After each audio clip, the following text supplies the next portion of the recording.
റെസ് ball ഒരു sports ത്രില്ലറാണ്. ഒരു സ്കൂൾ ബാസ്ക്കറ്റ്ബോൾ ടീം അവർ സ്റ്റേറ്റ് ചാമ്പ്യൻഷിപ്പിന് വേണ്ടി മത്സരിക്കുകയാണ്. അവർ നേരത്തെ ബെസ്റ്റ് ടീമായിരുന്നു. ആദ്യത്തെ 2 കളി അവർ ജയിക്കുന്നുണ്ട്. പിന്നീട് അവരുടെ കൂട്ടത്തിൽ ഏറ്റവും നന്നായിട്ട് കളിക്കുന്ന ഒരു പ്ലെയർ സൂയിസൈഡ് ചെയ്യാണ്.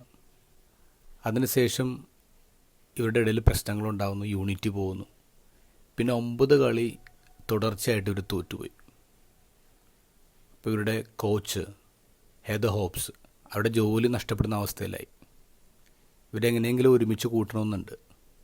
ഇപ്പോൾ ഒരു ദിവസം ഈ ടീമിനായിട്ട് അവർ പോകുന്നത് ഇവരുടെ ഗ്രാൻഡ് മദറിൻ്റെ വീട്ടിലോട്ടാണ്. ഈ കോച്ചിൻ്റെ ഗ്രാൻഡ് മദറിൻ്റെ വീട്ടിൽ പോകും. ഒരു ഗ്രാമമാണ്, ഒരു കുന്നും പ്രദേശമാണ്.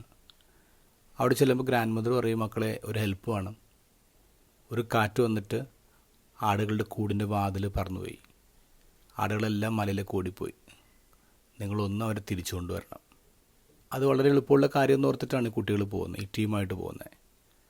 അവിടെ ചെന്ന് ഒരു ആട്ടിൻ പറ്റത്തെ കണ്ടെത്തുന്നുണ്ട്. എന്നിട്ട് അടുത്തേക്ക് ചെല്ലുമ്പോൾ ഇത് ചിതറി ഓടും. ഓരോരുത്തരും ഓരോ ആടിൻ്റെ പിറകെ പോകുന്നത്. എത്രത്തോളം അവർ ഓടുന്നു അത്രത്തോളം അവർ ചിതറിക്കപ്പെട്ടു. കൊണ്ടുവരാൻ പറ്റുന്നില്ല. അവർ തളർന്നു, ഓടി ഓടി തളർന്നു.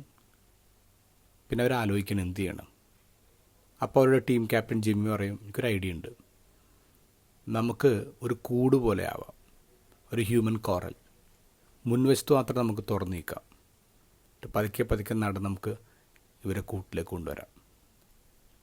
അവരങ്ങനെ ചെയ്യാണ്. അത് വർക്കൗട്ടാവുന്നു. ആടുകളെ അവർ തിരിച്ച് കൂട്ടിലെത്തിക്കുകയാണ്. ഈ സംഭവം കഴിയുമ്പോൾ അവരുടെ മനസ്സിൽ ഒരു പ്രത്യാശ ഉണ്ടാവുകയാണ്. ഒരുമിച്ച് നിന്നാൽ നമുക്ക് പലതും നേടാൻ പറ്റും. പിന്നെ അവർ വിന്നിങ് സ്ട്രീമിലേക്ക് വരികയാണ്. ദ ഗോസ്പലിൽ ഈശോ സഭയ്ക്ക് നൽകുന്ന നല്ലൊരു ഇമേജാണ് ആട്ടിൻപറ്റം. ആട്ടിൻകൂട്ടവും ഒരിടയനും. അതാണ് സഭയെന്ന് പറയാം. നമുക്ക് ചുറ്റും ഒരുപാട് സ്വരങ്ങളുണ്ട്. നമ്മളെ തട്ടിക്കൊണ്ടുപോകാൻ പറ്റിയ ശക്തമായ സ്വരങ്ങളാണ്.